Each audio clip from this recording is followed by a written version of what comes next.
Non, moi je ne le supporte pas parce qu'il m'a fait. C'est qu'il t'a fait. Qu'est-ce qu'il t'a fait que toi tu ne peux pas pardonner? C'est quoi cette chose-là? Et je veux même aller plus loin. Qu'est-ce qu'il t'a fait qui te ôte la vie? Parce que tant que ta vie n'est pas ôtée, et même s'il y a un problème, tant que tu as la vie, c'est que tu peux réparer. The deal is to repair. Le problème ici, c'est de réparer. Même si quelqu'un est venu, oh je vais dire quelque chose de très fort. Même si quelqu'un est venu là empoisonner ton enfant, l'enfant est parti. Écoute, on ne remplace pas un enfant. Mais il y a une chose qu'on peut faire. On doit se réparer soi-même pour ne pas manquer le ciel. Et pour ne pas manquer de revoir cet enfant-là. J'ai pris un exemple très fort. Maintenant, à toi de voir tout ce qui reste. Combien c'est banal. Jusqu'aujourd'hui, tu as des personnes, quand tu les vois, ton cœur commence à gonfler. Et si la mort t'arrivait en sortant du culte? Quelle garantie tu as? On a vu sous le soleil, avec vous ensemble, cette année comme l'année passée, des jeunes personnes partir. Des personnes partir avant 30 ans, avant 40 ans, avant 25 ans. Qui es-tu pour croire que tu arriveras là où tu penses? Répare, arrange, classe, organise, sois en paix avec tous tant que cela dépend de toi. C'est ce que l'Écriture dit. Le ciel est là. Tu vas rater le ciel simplement parce qu'une personne t'avait offensé. Ne sais-tu pas que jusqu'à la fin de ta vie, les hommes vont t'offenser? Jusqu'à la fin de ta vie, il y a des gens qui ne t'aimeront pas. Mais il y a une réalité maintenant, mes fils, écoutez bien. Malgré que toute la vie, il y a des gens qui ne t'aimeront pas. Il y a des gens qui vont t'attaquer. Il y a des gens qui vont te critiquer. Il y a même des gens qui vont vouloir détruire ce que tu as. Mais voici notre réalité. C'est que le ciel est individuel. And let me tell you, lorsque la mort arrive, c'est fini. Il faut lire la Bible, il ne faut pas écouter seulement ce qu'on raconte à gauche, à droite. Il n'y a pas de jugement. Quand après la mort, c'est fini. C'est les gens qu'on va juger, c'est ceux qui iront en enfer. Les élus ne seront pas jugés. Si toi on te juge après ta mort, c'est que tu iras en enfer. Et après la mort, il n'y a aucune justification qui va te faire changer de couloir. Oh non, Seigneur, comprenez-moi, on m'avait fait trop mal, j'avais tellement mal que je ne supportais pas. Ah bon, il n'y a pas de justification pour que tu quittes l'enfer vers le ciel. Tout ce que tu as vécu, quelqu'un d'autre l'a vécu et a supporté. Je répète, tout ce que tu as vécu, et je parle de la douleur, des choses horribles, parce qu'il s'agit de ça, pour avoir un cœur chargé et détruire ou même déstabiliser ton ciel, il s'agit de ça. Toute douleur que tu as vécue, les problèmes que tu as eu à vivre, il y a des gens qui ont vécu avant toi et qui ont vaincu ça. Et la Bible dit, vous serez entourés de plusieurs témoins. C'est ce que l'Écriture dit. C'est-à-dire que quand toi, gloire, tu viendras pour dire, non Seigneur, excuse-moi, mais je ne pouvais pas pardonner cette femme, elle m'avait trompé. Seigneur, je ne pouvais pas. Seigneur, c'était trop fort. Alors Dieu va te montrer un autre homme qui sera juste à tes côtés, qui lui a vécu pire que toi et qui a su pardonner. Et là maintenant, Dieu va te dire, toi-même, juge toi-même, tu dois aller où? Parce que lui avait une tête comme toi, un corps comme toi, la chair comme toi, mais il avait pardonné. Et il avait en plus le même esprit que toi. C'est-à-dire, il nous a tous donné le Saint-Esprit. Mais toi, comme une gamine, comme un gamin, tu es dans la boue au lieu de quitter. Vous savez, quand on connaît le Christ et on réalise l'importance et même l'imminence de l'enlèvement, il y a certaines choses, soi-même, même si on ne te demande pas pardon, toi-même tu zappes. Tu sais pourquoi tu zappes pas? Excuse-moi de te choquer aujourd'hui, franchement, parce que je dois te montrer l'importance de cet acquis. Tu sais pourquoi tu zappes pas? Tu as trop d'immaturité. Tu as 45 ans, mais tu es très immature. Tu as 50 ans, mais tu es très immature. Il y a des choses, lorsque tu regardes ta vie, tu regardes la petitesse de la vie. Tu regardes tes enfants. Et même si tu n'en avais pas, tu regardes ton parcours. Tu regardes comment les gens meurent autour de toi sans que Dieu n'avertisse. Tu dis, ok, cette affaire-là, j'oublie. Cette affaire-là, je pardonne. Cette affaire-là, j'oublie. Sans que la personne ne vienne te demander pardon. Parce que tu réalises que ton ciel est plus important que tout ça.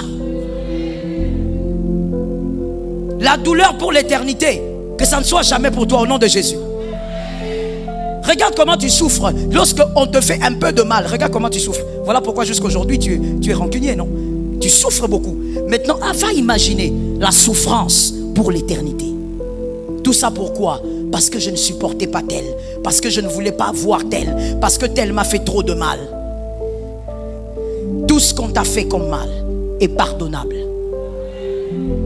Je reprends ça parce que tu vas le dire à ton voisin. Tu vois comment tu ne vas pas dire amen? Tu ne vas pas dire amen parce que tu souffres.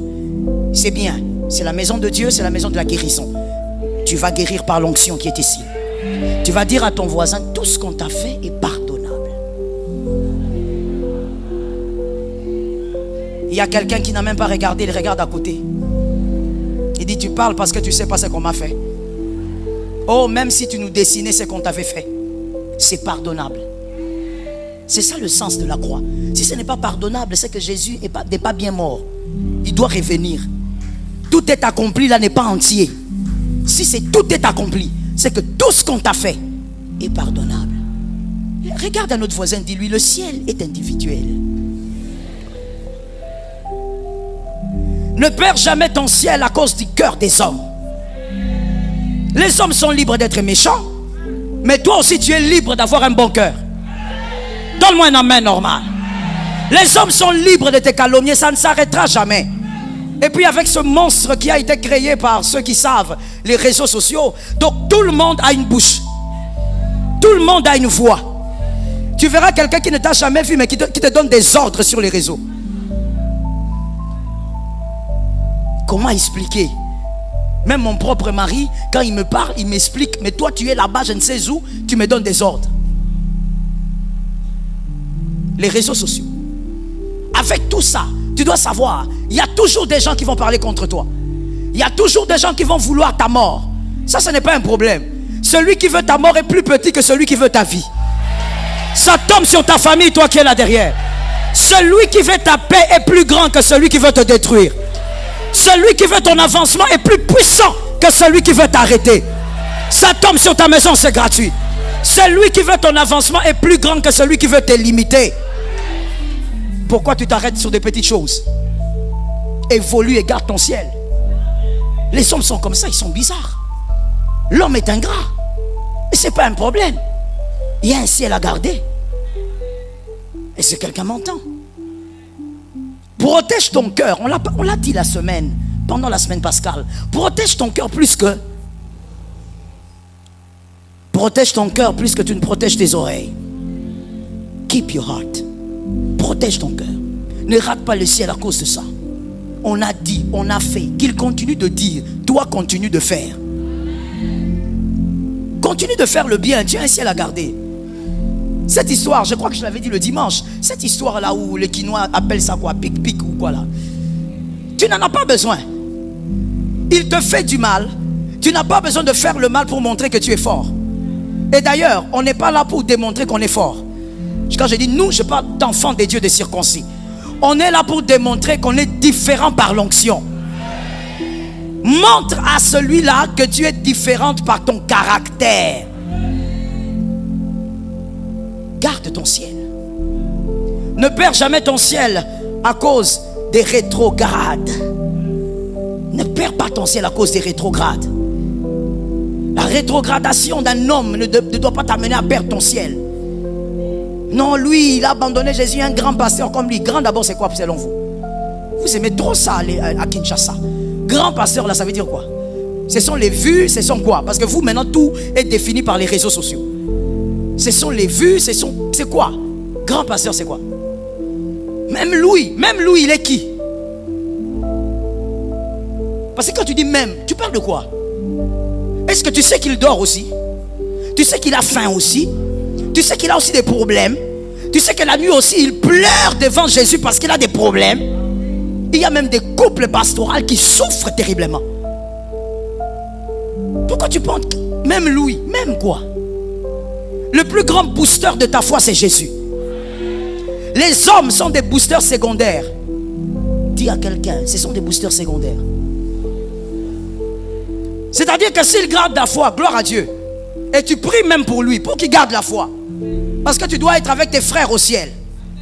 Mais le plus grand booster, c'est Jésus. Tant que Jésus n'a pas été adultère, tout va bien. Tant que Jésus n'a pas été impunique, tout va bien. Donne-moi un amen normal. Tant que Jésus n'est pas un menteur, tant que Jésus n'est pas un voleur. Oh non, moi je n'irai pas dans les églises parce que les pasteurs sont devenus des voleurs. Donc toi, au fait, d'abord je ne sais pas comment tu as fait pour analyser, faire des statistiques. Tous les pasteurs à Kinshasa sont des voleurs parce qu'ils ont volé dans ta maison. Non, des fois il faut te dire les choses en face. Quand tu parles comme un insensé, la Bible dit réponds à l'insensé selon sa folie. On te répond selon ta folie. On est venu voler chez toi à la maison ou bien qu'est-ce qui s'est passé? Et comment tu peux réfléchir comme ça? Mais tu entendras quelqu'un te dire je suis licencié en économie, docteur en droit. Donc toi tu considères que tous les pasteurs sont faux, mais en même temps qu'il y a des médecins, des bons et des mauvais.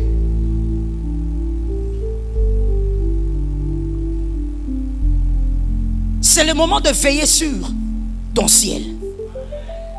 Si un homme tombe, prie pour lui. Et puis let me tell you something. Tu dois savoir que le mal d'un autre ne te bonifie pas. What do you think? Le mal d'un autre ne te bonifie pas. C'est pas parce que l'autre est tombé que toi tu es devenu meilleur ou que tu es plus bon que lui. Peut-être que lui seulement il a été devant les projecteurs, mais toi c'est en cachette que tu fais des choses bizarres. Je parle ou je laisse? Je choque ou je choque pas? Tu es en train de critiquer celui-là qui est tombé. Oh, ces chrétiens-là, même ces chrétiens, même ces chantres-là, même celui-ci. Toi, tu parles beaucoup comme ça. Pourquoi? Toi, tu connais le succès. Toi-même, la maman qui vend les beignets au coin de l'avenue ne te connaît pas. Tu sais ce que ça fait que d'être connu. Tu connais l'impact que ça impose dans une vie, dans une famille. Voilà pourquoi l'Écriture dit, ne te moque pas, prie. Celui qui tombe là, fais quoi? Et laisse-moi te dire, l'apôtre Paul a dit, la nature ne t'enseigne-t-elle? Lorsqu'un soldat tombe, il n'est même pas mort. Et même s'il meurt, au fait, sur le champ de bataille, qu'est-ce qui se passe? Ses collègues viennent le prendre. Même quand c'est un corps, même quand on découvre que c'est fini, il est mort, ils vont venir, ils vont mettre sur les épaules. On ne laisse pas sur les champs de bataille. Mais toi, tu es enfant de Dieu, tu ne comprends pas ces choses. Je vais te parler comme Jésus à Nicodème. Toi, tu ne comprends pas ces choses. Toi qui dis parler en langue. Toi, tu te dis rempli d'onction. Tu ne connais pas ces choses. Que quand un frère tombe, prie jusqu'à ce que s'il les relève. Même si tu ne le connais pas, tu ne le connais pas de près, je veux dire. Prie jusqu'à ce que tu le verras debout.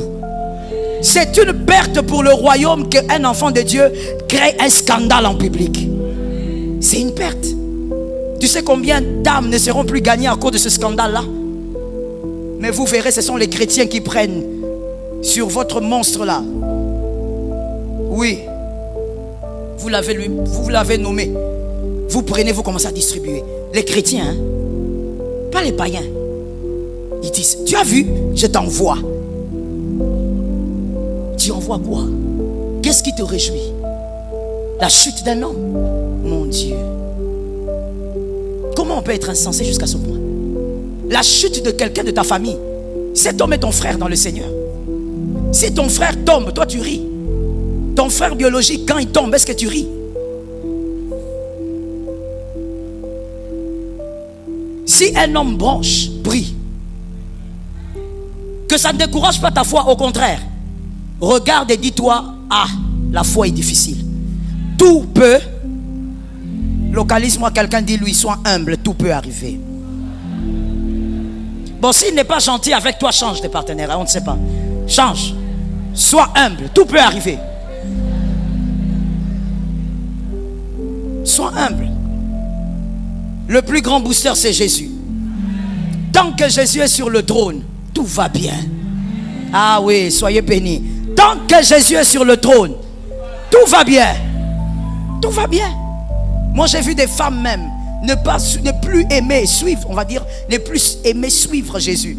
C'est quoi la raison, madame? Non, pasteur, je suis trop déçu. C'est cet homme-là qui m'a amené dans le Seigneur. Regarde comment il est. Et alors? Au ciel là-bas, il n'y a pas de mari et femme. Hein? Tu ne vas pas entrer parce que tu as l'alliance au doigt. Tu peux même doubler ton alliance, ça devient gros comme ça. C'est pas ça qui va te faire entrer au ciel. On ne te fera pas entrer au ciel parce que ton mari c'est le pape. C'est pas parce que ton mari est pasteur tel qu'on te fait... Tu n'entreras pas au ciel parce que ton mari s'appelle pasteur tel. Pasteur, non. Si cet homme qui est homme de Dieu, qui est ton mari, n'est pas un modèle pour toi, tu n'as pas de meilleur modèle. Mais c'est tout, maman. Jésus est ton modèle. Toi, tu vas abandonner la foi. Incroyable. Une fois, on discutait avec mon mari, comme il arrive très souvent qu'on discute des fois le soir de tout et de rien. Des choses qui ont des têtes, des choses aussi qui n'ont pas des têtes. Ouais, c'est comme ça. Alors, on discutait. Récemment, il y a la chanteuse que j'aime beaucoup, Déborah, qui m'écrivait, qui me disait: ah, j'ai rencontré papa à Atlanta, on a passé des bons moments. Ah, mais il nous a fait rire, c'est un homme extraordinaire. Je dis: oui, il est seulement comme tu vois là. Non, je vous assure que j'ai répondu exactement cette phrase. Je lui ai répondu, j'ai dit: il est seulement comme tu vois. Il est aussi simple que tu vois. Et je lui ai même dit: heureusement, c'est comme si Dieu avait fait les calculs. Avec les stress que j'ai dans les ministères, un homme qui me fait pas rire. Fire. Moi, mon mari me fait beaucoup rire tout le temps. Et même quand je suis fâché, il s'organise pour que je rie. Mais l'exercice le plus difficile, c'est de lui faire rire lui. Ça, je n'arrive pas encore. Et donc, on causait, on parlait de tout et de rien. Et puis, il me dit: mais dis-moi, si un jour, il arrivait qu'on s'abarde entre toi et moi, on s'y dispute sérieusement. Et puis, il s'avère que c'est le samedi soir. Le dimanche, on fait comment? Aïe, aïe, aïe. Oui, moi et mon mari, on a des causeries comme ça. Et puis, je regarde, je dis: on fait comment? Ça veut dire quoi? Il dit: on fait comment? Hein? Moi, je vais aller à l'église prêcher. Ou bien, toi, tu vas aller à l'église, tu prêches. Ou on fait comment? Je dis: oh, on va à l'église. Maintenant, quand on va à l'église, on fait quoi? On va à l'église, on demande à un fils de prêcher. Oh, je prêche pas. Je dis: non, tu prêches pas. Pourquoi? Mais parce que tu as eu des problèmes avec ta femme, tu n'as pas réglé. Il me regarde, il me dit: ça, c'est de la manipulation. Tu veux me dire qu'il faut que je règle? Il ne faut pas que tu règles, il faut qu'on règle. Mais il y a une chose qui est sûre, c'est cette conclusion dont je voulais te parler. Peu importe les problèmes qu'on a, moi, je vais à l'église. Ah oui. Oh non, je n'irai pas à l'église. Mon mari m'a abîmé la journée. Façon. Tu ne comprends pas le salut. Tu ne sais pas ce que c'est le ciel. Tu n'es pas au ciel, tu n'iras pas au ciel parce que tu es collé à lui. Ton ciel est très séparé de son ciel. Donne-moi un amen normal. Vos ciels sont séparés. Listen to me. Ensemble sur le lit. Ensemble en mangeant. Séparés.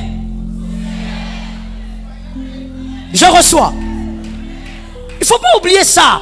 Parce que des fois les femmes s'embrouillent beaucoup. Tu prends toutes tes émotions, tous tes sentiments, tu mets sur la table. Non, je ne suis pas contente, alors je ne vais pas prier. Je ne suis pas d'humain. Ma soeur, moi même si je suis fâché maintenant, après quelques minutes, je dois dégager la colère parce que je vais prier. Oh non, mon jeûne est abîmé. Tu abîmes. Qui peut abîmer mon jeûne? Toi, tu ne connais pas Joël. Qui va abîmer mon jeûne? Qui que tu sois, je vais gêner. Et je vais dire au Seigneur: Seigneur, donne la paix dans mon cœur parce que cette personne-là vraiment, mais je vais gêner correctement. Ce genre de stratégie, le serpent ne peut pas l'avoir avec toi. Ça tombe sur tes enfants en même temps. Faut pas que le serpent t'embrouille comme ça. Et malheureusement, personnellement, j'ai vu plus chez les femmes ce genre d'erreur. Non, je ne ferai pas parce que mon mari m'a déçu. Mon mari a abîmé ma journée. Il abîme ta journée, pourquoi? Ça veut dire que Dieu est là, vous parlez, vous entendez pas. D'abord, listen to me. Ne pas se comprendre est normal. Au commission, il y a un problème, il y a mon néné. Ah! Regarde même comment tu me fais parler en Lingala. Tu m'as amené à bout. Non, mais tu en as fait un problème d'état. Ça veut dire, mon mari ne me comprend pas. Et alors? C'est la vie normale des adultes. C'est comme quand un corps peut tomber malade. C'est la vie normale des humains. On ne se comprend pas, ok. Il est fâché, il sort. Je parle pour ton cas, hein? Parce que pour mon cas, par la grâce de Dieu, on ne sort pas comme ça. On termine ici. Que Dieu te donne un mariage de paix. Oui. Tu sais, ma soeur, Je te dis parce que nous connaissons les impacts spirituels. Nous connaissons, le monde spirituel est très réel. Moi, je ne blague pas avec le monde spirituel. Mon mari non plus d'ailleurs. C'est-à-dire que tu sors en colère comme ça, le ciel, il peut être fermé. Parce que les Écritures le disent. Quand une femme est en colère envers son mari, c'est un grand problème. La femme ou l'homme aussi ne doit pas être en colère, sortir. Tu vas travailler, tu es fâché et tu es à l'aise. Si tu savais les impacts, si tu connaissais les impacts spirituels, tu ne ferais pas ça. Et donc, toi tu sors, tu pars. Non. Si il sort, il part. Toi quand tu restes, tu commences à chanter, tu adores le Jésus. Que la paix te revienne. Ne perds pas ton ciel à cause de ce que tu vis. Le ciel est plus grand que les hommes. Ça tombe sur une maison. Écoute-moi bien. Sur la terre des hommes, tu ne feras pas tout. Non. Tu ne feras pas tout. Tu feras ce que tu dois faire selon ta destinée. Et Dieu sera avec toi. Mais arrête de te culpabiliser ou de te faire souffrir pour des choses que tu ne feras jamais. Est-ce que quelqu'un me capte? Tu ne changeras pas ces personnes-là en anges.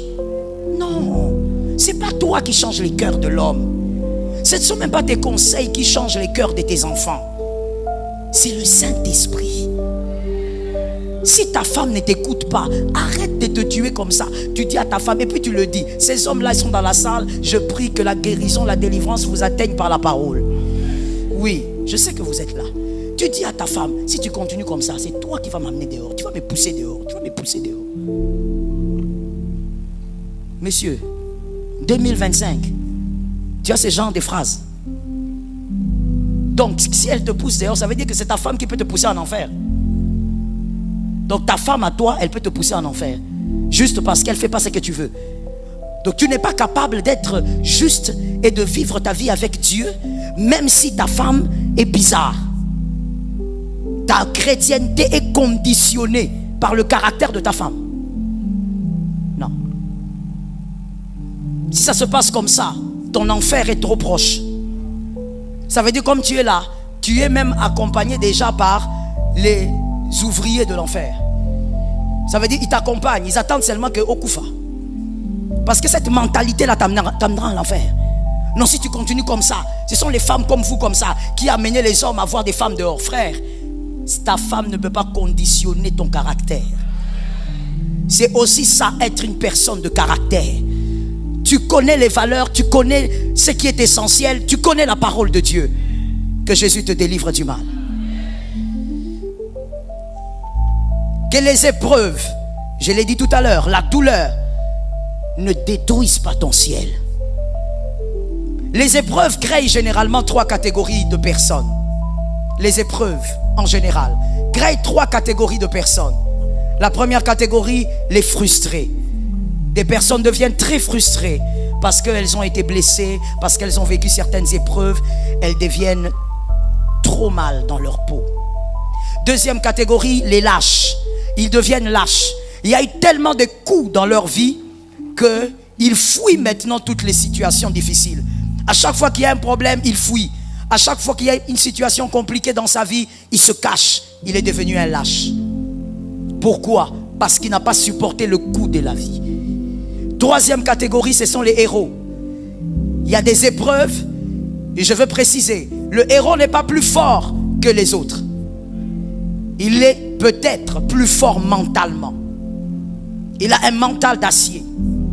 Le héros, il peut vivre la même épreuve, mais il se dit que cette épreuve ne peut pas le tuer. Il n'est pas né pour mourir ce jour-là. Vous savez pourquoi David a dit non, je ne mourrai pas, je vivrai. Certainement David était devant une situation chaotique. Il avait visité la mort à 0 mètre. Et David regarde, il dit non, c'est pas aujourd'hui. Je ne mourrai pas, je vivrai.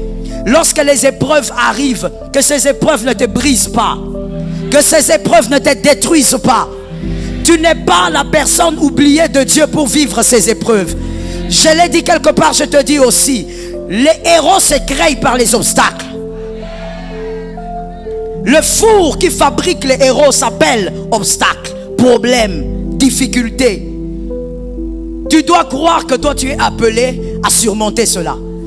Aide-moi à localiser quelqu'un, dis-lui, je suis appelé à surmonter ces choses. Tu sais pourquoi ce problème t'arrive à toi, pas à moi? Toi tu peux supporter ça. Dieu sait que si c'est moi, je ne supporterai pas. Voilà pourquoi il y a des problèmes qui arrivent à chacun de nous de manière très différente. Et Dieu, Jésus de Nazareth, sait que tu peux surmonter ça. C'est pas à cause des épreuves que tu dois devenir frustré dans la vie. Tu deviens lâche, tu deviens un blessé qui blesse. Ton cœur a été abîmé. Et tu dis même, oh pasteur, vous savez, j'ai été trop blessé. Voilà pourquoi je ne supporte plus. Que cette phrase sorte de ta vie au nom de Jésus. Cet amen n'est pas normal. Je dis que cette phrase quitte ta vie au nom de Jésus. Que cette phrase déménage au nom de Jésus. Non, non, non. L'épreuve est venue. Le diable a utilisé les hommes. Dieu même a utilisé aussi les hommes. C'est pas grave. Ne vois jamais les hommes. Vois l'épreuve à affronter. Va au-delà de l'épreuve. Comment on va prêcher David s'il n'était pas allé au-delà? On le prêche parce qu'il est allé au-delà. Que tes filles, tes fils parlent aussi de toi. Parce que tu seras capable d'aller au-delà. Ça tombe sur la maison de qui? Aujourd'hui, on prêche Esther parce qu'elle est allée au-delà. Il n'y a pas de nom qu'on cite sans obstacle vaincu. Let me say it again. Il n'y a pas de nom qu'on peut citer sans obstacle vaincu. Tous les hommes qu'on cite, même dans la politique, que ça soit, peu importe dans quel domaine, c'est parce qu'ils ont affronté des choses et ils ont vaincu. Ne perds pas ton ciel à cause de ça. Ça va passer. Et ça te rendra plus fort. Il y a un Goliath qui doit tomber en 2026. Affronte le lion, affronte l'ours. En 2025, affronte et affronte. Je le disais quelque part le vendredi, je te le dis aussi. Tu dois savoir que si Dieu a envoyé l'ours et le lion devant David, ce n'était pas pour qu'il garde le troupeau. Ce n'était pas pour protéger le troupeau. Parce que, let me tell you well, c'est Dieu qui a envoyé. Il s'est organisé pour que le lion attaque David. Mon frère, Dieu va s'organiser pour que tu sois attaqué. C'est ça la vérité. Il faut arrêter d'être un bébé, un chrétien bébé. La vérité c'est ça. Dieu va s'arranger pour que tu aies des problèmes dans tel domaine. Je dis Dieu. Pourquoi? Parce que tu es l'ours, te prépare à Goliath. Est-ce que quelqu'un m'a entendu bien? Oh, le Saint-Esprit est en train de m'expliquer quelque chose. J'ai capté. Merci Saint-Esprit, je vais expliquer. Écoute ce que mon ami vient de me dire. Voici ce qu'il m'explique maintenant. Quand David a tué l'ours, il a tué le lion. C'était non seulement pour préparer la tuerie de Goliath, mais c'était aussi pour avoir un couloir devant les hommes. Parce que de toutes les manières, même si David avait la capacité, si Saül ne lui avait pas tracé le couloir, David n'aurait jamais tué Goliath. Or, listen well to me, c'est ce que mon ami vient de me dire maintenant. Listen well. Or, les humains en général ne croient que en ce que vous démontrez. Les humains ont besoin de preuves. Quand tu dis je suis fort, on ne te croit pas tant que tu donnes de preuves. Quand tu dis je suis intelligent, on ne te croit pas tant que tu donnes. Ainsi, Dieu s'est organisé pour que David ait des preuves pour les hommes. Voilà pourquoi, écoute avant d'acclamer, voilà pourquoi, quand il vient devant Saül, il dit, j'ai tué l'ours et le lion. Quand il est devant Goliath, il ne parle pas de l'ours et du lion. Parce que l'ours et le lion sont venus pour que les hommes créent le passage. Mais devant Goliath lui-même, il ne dit pas, tu sais, j'ai tué. Non, non, non. Goliath, c'est autre chose. Il dit à Goliath, tu viens devant moi avec la lance et le javelot. Moi, je viens à toi avec le nom de l'Éternel des armées. En d'autres termes, madame, parce que je sens la foi. En d'autres termes, mon ami vient de m'expliquer ceci. Ça veut donc dire que si devant Goliath, on ne parle pas de l'ours et du lion, c'est parce que l'obstacle n'a pas besoin d'écouter. L'obstacle tombera forcément par la foi. Si on veut parler comme un vrai Quinois, on dirait à l'obstacle. On dit maté au kokouya. Tu as compris maintenant? C'est pourquoi devant Goliath, David n'a jamais dit, tu sais Goliath, toi tu joues avec moi, ne regarde pas ma taille, moi j'ai tué l'ours. Frère, devant les adversaires, on ne parle pas du CV. Est-ce qu'une famille est en train de recevoir la grâce? Devant les adversaires, on ne montre pas les CV. Devant les adversaires, on parle du Dieu qui va le faire tomber. Ça localise une maison. Garde ton ciel. Et même lorsque Habakkuk 2, 3, 4 va se manifester. Habakkuk 2, 3 à 4. Même lorsque Habakkuk 2, 3 à 4 va se manifester, ne perds pas ton ciel. Beaucoup ont perdu le ciel parce que Habakkuk 2, 3 à 4 est arrivé. Non, Dieu fait ça aussi. Car c'est une prophétie dont le temps est déjà fixé. Alors à ce niveau, je veux qu'on se comprenne, mon frère. Est déjà fixé. Elle marche vers son terme. Et elle ne mentira pas. Si. Mais moi j'ai un problème ici avec le français qu'on a placé là. Si elle tarde alors que c'est déjà fixé. What are they talking about? Si elle tarde, mais c'est déjà fixé. Si c'est fixé, quand le temps va arriver, ça va arriver. Mais pourquoi tu nous rappelles qu'elle peut aussi, donc elle peut aussi dépasser les délais? Mais si elle dépasse le délai, pourquoi on dit fixé? Fixé dans le temps de Dieu. C'est-à-dire quoi qu'il arrive, en dehors du chronos, dans le temps de Dieu, ça arrivera certainement. Est-ce que quelqu'un qui a réussi à la maternelle a compris? Parce que j'ai l'impression qu'il y a des gens qui me regardent mais ils disent: pasteur, qu'est-ce que tu as dit? Le temps est fixé, mais le temps est fixé dans le temps de Dieu. C'est-à-dire, Jocelyne aura sa chose quoi qu'il arrive. Mais la date dans le chronos, dans le temps, lundi, mardi, mercredi, ça peut dépasser même la date que Dieu t'avait donnée. Je te réchoque. Ça peut dépasser la date que Dieu... Il y a quelqu'un qui dit: mais pasteur, Dieu ne peut pas dépasser sa date. Si. Je rentre dans les Écritures. Dieu dit à Abraham: ta postérité sera assujettie pendant 400 ans en Égypte. Dieu lui-même a dit à Abraham, il n'a pas envoyé un ange. Abraham a retenu 400 ans, ok, même s'il n'a pas compris. Quand c'est arrivé, le peuple est sorti après combien d'années? 430. Dieu a parlé, il n'a pas parlé. Ils ont fait 30 ans de plus. Pendant qu'ils faisaient 30 ans de plus là, les dieux qui avaient parlé étaient là. C'est pour te dire que même si ça tarde, donc ça veut dire dans la vie des enfants de Dieu, Dieu peut parler, Dieu peut même te donner une date, mais la date fait quoi? Le délai est dépassé, mais Dieu reste sur son trône. Elle est déjà fixée, elle arrivera certainement. Et pourquoi Dieu fait ça? Pour que justement tu sois capable de lui faire confiance au-delà du chronos, au-delà du temps, que tu lui fasses confiance. Il t'avait dit ça allait être en janvier, ça ne change rien, il reste Dieu, ça va se faire. Est-ce que quelqu'un m'entend bien?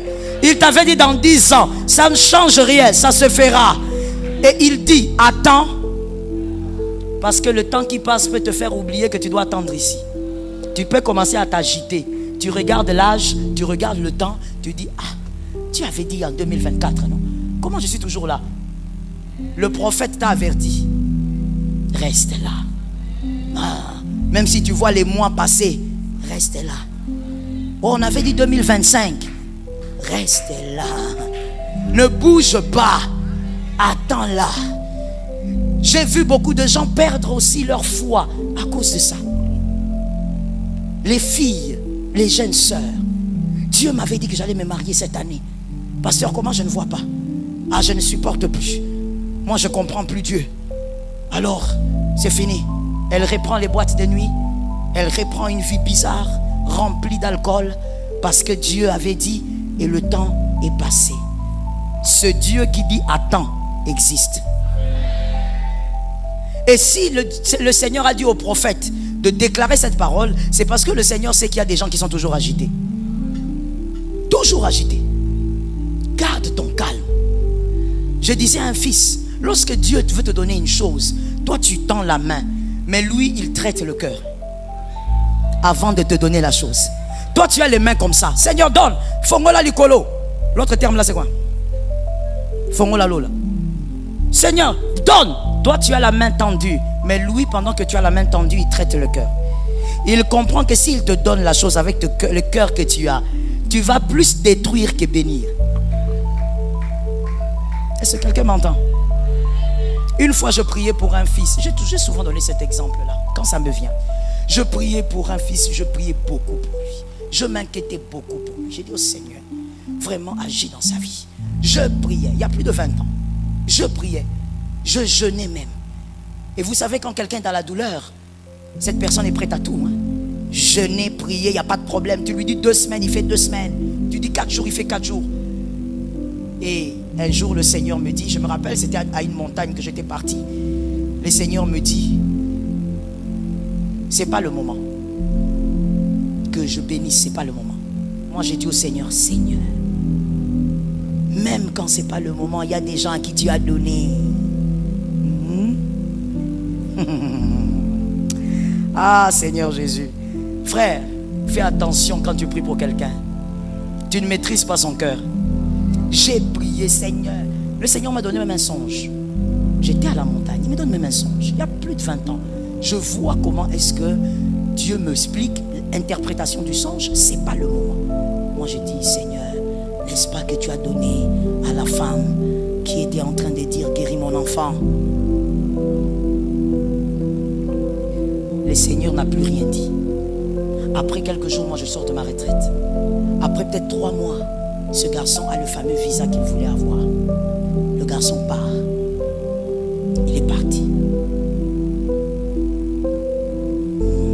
Si tu n'as pas compris, demande au voisin. Le voisin va t'expliquer. Parce que toi tu comprends des fois en retard. Demande au voisin.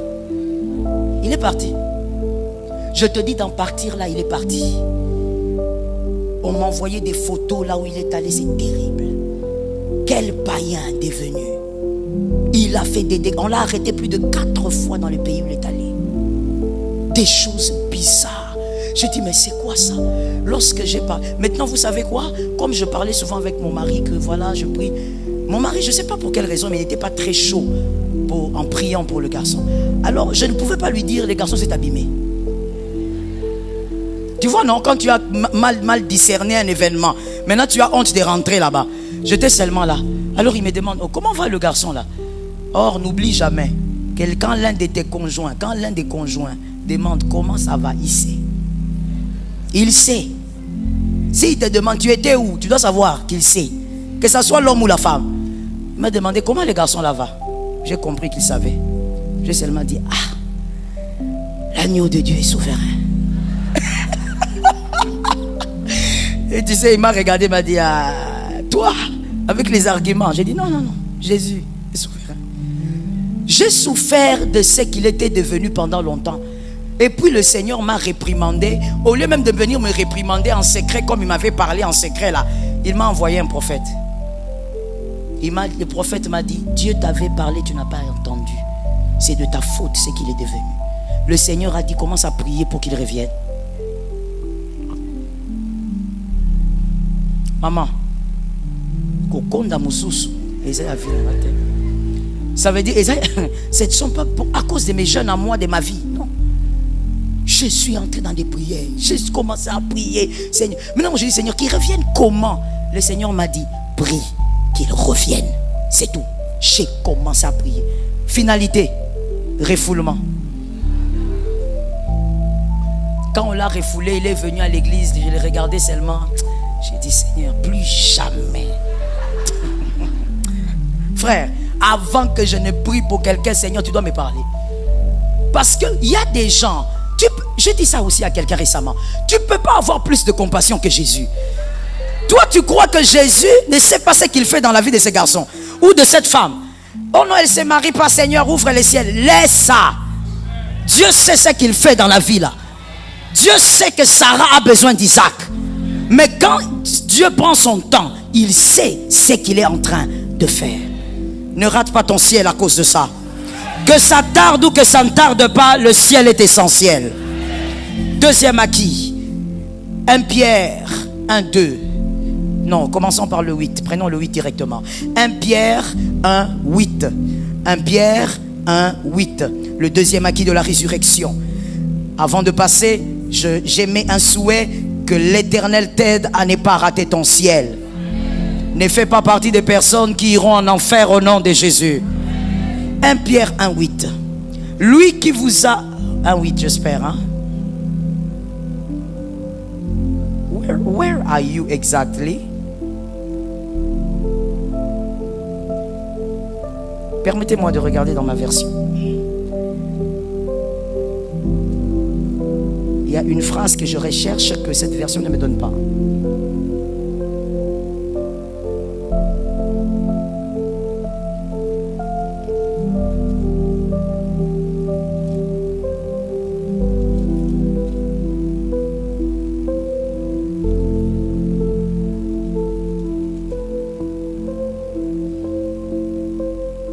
Vous êtes sur 1 Pierre, quoi? 1 Pierre 1, 8.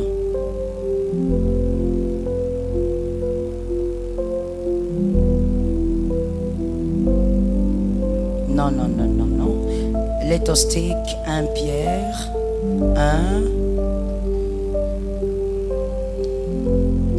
1, 18. 1 Pierre 1, 18. 1 Pierre 1, 18. Je vais lire dans ma version, juste au cas où on m'a donné une autre version. 1 Pierre 1, 18.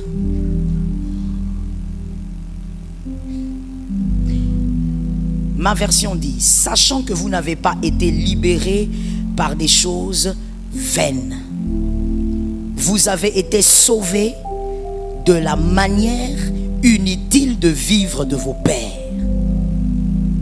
Ça, c'est ma version. J'aime cette version parce qu'elle présente la manière dont les choses que nous avons acquises de nos pères n'ont pas de force ni de puissance. Mais la version qu'on nous présente là-bas, et c'est peut-être celle que vous avez, c'est Louis II, je pense, sachant que ce n'est pas par des choses périssables, par de l'argent ou par de l'or, que vous avez été rachetés. Vous avez été rachetés par quoi? Non. Je posais une autre question. Vous avez été rachetés par quoi? C'est le sang de Jésus qui vous a racheté. Le sang de Jésus n'est pas périssable. Le sang de Jésus est éternel. Voilà pourquoi il parle jusqu'aujourd'hui. Et il crie plus fort que le sang d'Abel. Racheté de quoi? De la vaine. Aide-moi à dire à 3 personnes, Dieu a été sauvé de la vaine manière de vivre. 3 personnes, s'il vous plaît. Ça va m'aider à prêcher ton frère. De la vaine manière de vivre que vous aviez hérité, tu es libre. Alléluia. Je peux même arrêter la prêche là-bas. Tu as déjà tout compris. Tu es libre. Oui. Ce français-là, il est clair, n'est-ce pas? Il est tellement limpide. Libéré, une fois pour toutes. Localise-moi un frère qui est quelque part là-bas. Dis-lui, tu as été libéré. Est-ce que tu as localisé quelqu'un là-bas? Là derrière, là, je ne vous vois pas parler là. Dis à quelqu'un, tu as été libéré, tu es libre. La vaine manière de vivre de nos pères. Les chaînes sont tombées. Aujourd'hui, tu peux avoir le sang de ton papa, mais tu ne vivras pas la vie de ton papa. Tu peux avoir le sang de ta maman, mais tu ne vivras pas la vie de la famille maternelle. Yes. Aujourd'hui, tu peux avoir vécu dans une famille bizarre, mais l'Éternel te donne un autre parcours. Aucune condamnation liée à ta famille n'a de l'impact sur ta vie. La résurrection nous doit donner la liberté au nom de Jésus-Christ. Cet amen, j'aime cet amen. Mon frère, nous sommes libres. Nous sommes tellement libres. Les cicatrices de ton père n'ont pas d'impact sur toi. Si ça a de l'impact, c'est ton choix. Tu vas le découvrir tout à l'heure. Un circoncis, il est enchaîné par choix. C'est par choix. Mais sinon, il n'y a rien qui a le pouvoir de t'enchaîner. Tu es libre. Ton père a été alcoolique, tu es libre de ne pas être alcoolique. Les maladies générationnelles, tu es libre. Non, dans notre famille, nous souffrons tous d'une baisse de tension. Ça, c'est eux. Le circoncis, il est. Non, mais comme je te vois, c'est comme si tu commences à avoir des fatigues comme ton papa avait. Non, non. Ce sont les fatigues du sport. Ce ne sont pas les fatigues de la maladie là. Non. Tu es libre. La vaine manière de vivre de tes pères n'a pas d'impact sur ta vie aujourd'hui. Ça ne doit même pas te suivre au nom puissant d'eux. Cette affaire, on dit réclamation. Tu es en dehors du couloir de la réclamation. Cet amen, je l'aime et moi aussi je mets amen dessus. Oh, réclamation de la famille paternelle, tu n'es pas concerné. Famille maternelle, réclamation de la lignée, réclamation des hommes dans la famille, des femmes dans cette famille-là, des enfants. On n'est pas concerné. On est libre. Et ce qui est merveilleux avec Jésus, il ne demande pas d'aller au cimetière dormir sur des tombes. Oh, voilà pourquoi j'ai eu pitié de ceux qui n'ont pas célébré Jésus quand on célébrait. Est-ce que tu connais Jésus? Est-ce que tu réalises? Frère, tu frimes avec la veste là pour rien. Ni tu étais Jésus, même la veste là, tu ne l'aurais pas portée. Les niveaux des réclamations de ta famille. Ça veut dire les réclamations de ta famille. Même jusqu'aujourd'hui, tu ne sais même pas comment ta maman est morte. C'est mystérieux. Tu ne maîtrises même pas. Maintenant, ni tu étais Jésus, est-ce que toi tu porterais des vestes? Nous sommes libérés, il n'y a personne qui va dire moi n'en abisso.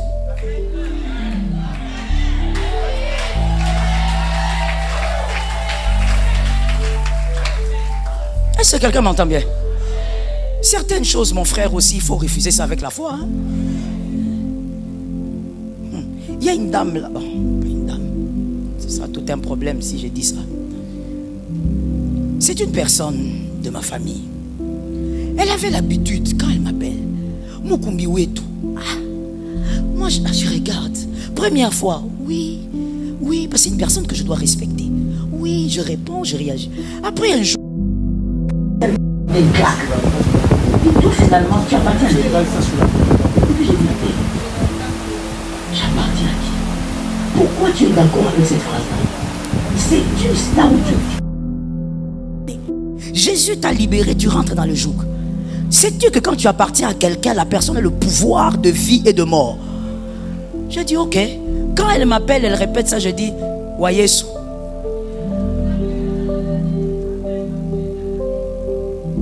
Fais attention, tu as été libéré, ne rentre pas dans les chaînes. Tu as été libéré de toute forme de limites familiales.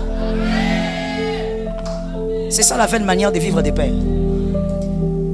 Vous savez pourquoi des fois nous prions, selon l'écriture de Jérémie 33:3, nous prions pour que Dieu nous révèle des choses et qu'on en soit libéré. Je vais le dire rapidement parce que des fois ça pose confusion dans l'esprit de certains chrétiens. S'il y a ce texte, alors pourquoi on fait la délivrance? C'est tout ce que vous voulez. Je vais répondre en quelques phrases et je ferme la parenthèse. Vous savez, dans la vie, il y a des choses, et je sais que vous l'avez constaté.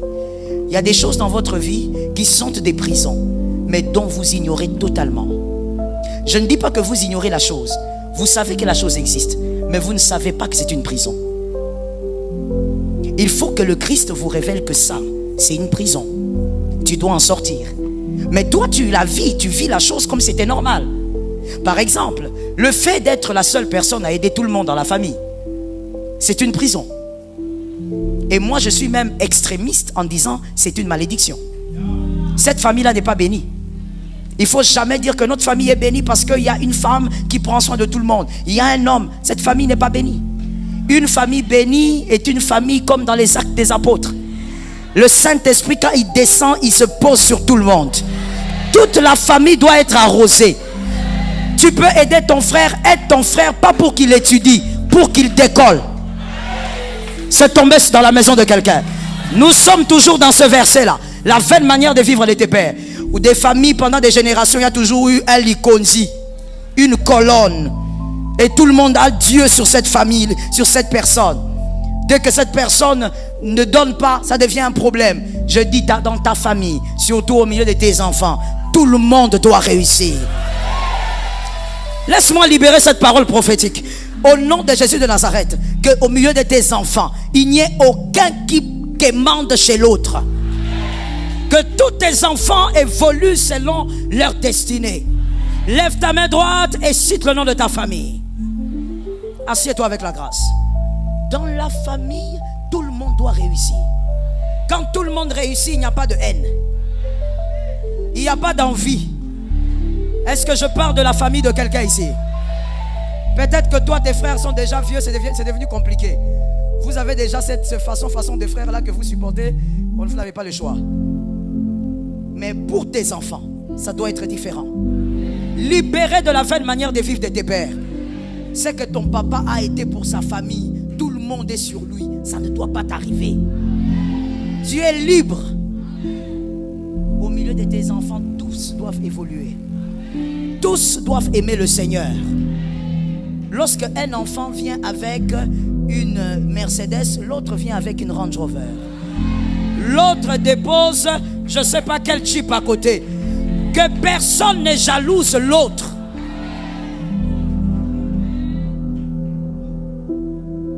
Toi, tu es là comme ça, vous êtes dans la famille, tu es content d'être la colonne.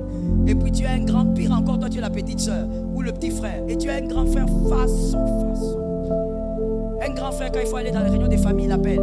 Venez me prendre, passez me prendre. Et puis il vous donne des ordres puisqu'il est le grand frère. Et ne venez pas en retard, hein, passez me prendre. Et quand vous venez le prendre, vous attendez même 30 minutes. Et puis il sort. On part. Il ne sait pas conduire, mais c'est celui qui donne l'itinéraire. Des choses comme ça dans une famille, il faut vraiment... Ah Seigneur, fais une manière de vivre.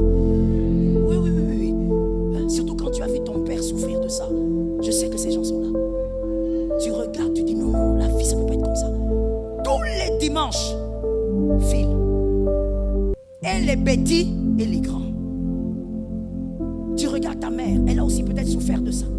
Elle était la seule à tout faire pour ses frères. Et des fois même toi tu es là, tu dis ah mais laissez ça, peut-être que Dieu m'a élevé. Il ne t'a pas élevé. Tu as un grand problème. Tu n'as pas compris pourquoi Dieu t'a donné. Dieu t'a donné pour créer des avions, pas pour créer des stations.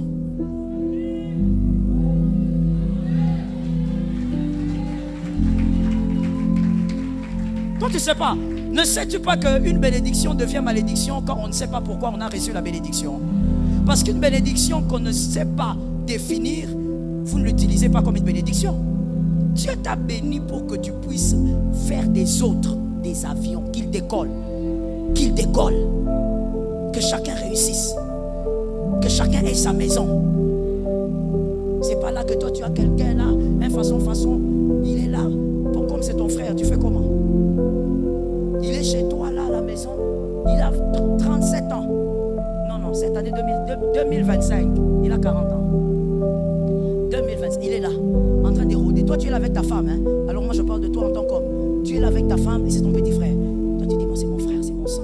Il n'a pas où aller, il est ici. Il n'est plus à l'université, il n'a même plus l'âge. 40 ans, il est là, en train de tournoyer dans la maison. Et vous êtes là avec peut-être vos deux petits enfants. Et lui il est là, il tournoie. Quand il faut dormir, il est au salon, en cinglé. Je choque. Je voulais m'arrêter là, est-ce que je choque? Mais pourquoi est-ce que j'ai des fils qui rient déjà? Il est là au salon, avec un cinglé, la poitrine remplie de poils, il est là. Tu avais dit que je choque, non? Il est là, en train de regarder la télé. Toi avec ta femme, ça veut dire que c'est que j'ai envie de te faire comprendre. C'est que petit frère à l'âge, il peut même être le mari de ta femme. Mais il est là. Et toi tu es là, tu as sommeil, tu vas au lit, tu dors. Ta femme aussi maintenant elle n'a pas sommeil. Qu'elle fasse quoi? La maison est petite. Elle est assise là avec ses beaux frères là. Il est là avec la télécommande. Et la femme elle est là, elle ne sait pas quoi faire. Toi tu es là-bas, minuit. Tu te réveilles à minuit pour faire un tour dans la maison. Tu les entends en train de rire. Frère, regarde bien. L'enfant qui va naître, la regarde bien.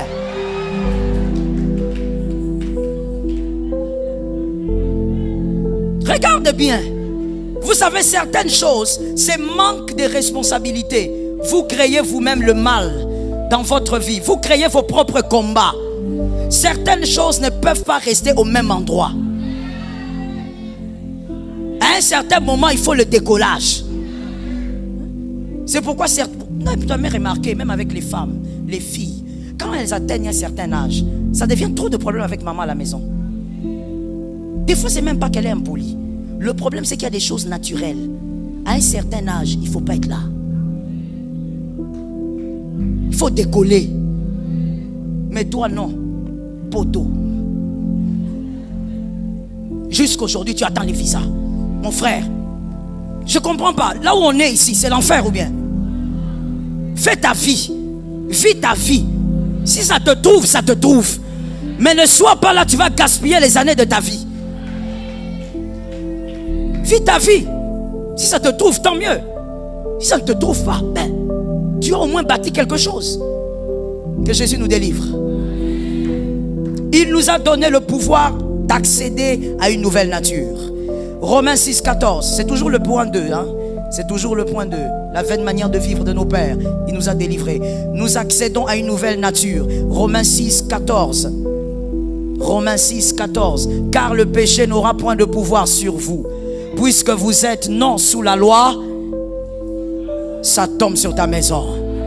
Puisque vous êtes non sous la loi, mais sous la grâce. Le péché n'a pas quoi? Il n'a pas de pouvoir. Mon frère, il n'y a rien qui soit plus fort que toi. Tu as fait le choix de pécher. Je te l'ai déjà dit. Tu as fait le choix de continuer à tomber là-bas. C'est un choix. La croix de Jésus nous a donné le pouvoir. Capable de vaincre le péché. Voilà pourquoi il y a des péchés que tu ne fais plus. Comment tu ne fais plus? Par la même puissance qui peut te délivrer aujourd'hui. Que Jésus te délivre du mal. Donne-moi un amen qui libère ton âme. Tu as reçu le pouvoir de ne pas pécher. Non, je n'arrive pas à ne pas pardonner. Tu as le pouvoir de pardonner. La résurrection de Jésus te l'a donné. Jean 1, 12 à 13. Jean 1, 12 à 13. Jean 1, 12 à 13. Mais à tous ceux qui l'ont reçu, à ceux qui croient en son nom, elle a donné, parce que plus haut on parle de la parole, elle a donné le pouvoir de devenir. Yes, nous sommes enfants de Dieu, c'est un pouvoir. La capacité de ne pas rester dans la condamnation. La capacité de ne pas rester dans les limites. La capacité de vaincre le péché. Oui, tu n'es pas obligé de mentir. Jésus t'a libéré du mensonge. Cet amen est pour qui? Donne-moi un amen consistant. Jésus t'a libéré de la haine et de l'envie. Tu n'es pas obligé d'envier. Nous avons le pouvoir. Être enfant de Dieu est un pouvoir. Le pouvoir d'entamer et le pouvoir d'arrêter. It's wonderful. Tu es libre de ne pas faire. Ah oui, frère. Tu es libre. Tu es libre de faire ta vie sans avoir un copain, une copine. Hein, les jeunes? Vous êtes libres. Hein? Faut pas dire non, je sens, tu sens pas. Tu es libre. Tu peux aller au-delà de ce que tu sens là. Pourquoi aujourd'hui on ne célèbre plus le mariage des hommes chastes? Regarde, il a même ri, le frère. Il a l'impression que le pasteur Joël, il est sur une autre planète. Elle est sur une autre planète. Qu'est-ce qu'elle raconte? On ne célèbre plus, c'est impossible de voir un homme chaste venir ici. On bénit son mariage. Non. Non. Parce que vous êtes habitués qu'on vous dit seulement les femmes vierges, mais les hommes chastes aussi. Il est possible de vivre loin du mal. Tu as le pouvoir. Si tu ne pêches pas, je vais expliquer ça de manière très très très brute. Il y a des gens ici, depuis leur naissance jusqu'alors, ne sont jamais masturbés. N'est-ce pas? Vous êtes là, non? Depuis leur naissance jusqu'alors, quand ils écoutent seulement, mais ils ne savent pas comment ça se fait. Ils ont été jeunes, c'est passé, ils n'ont jamais fait ça. Tu vois le même pouvoir qui empêche la masturbation. C'est le même pouvoir qui empêche le mensonge. C'est le même. Le seul problème, c'est que tu ne veux pas faire le choix d'aller au-delà de ce qui t'oppresse.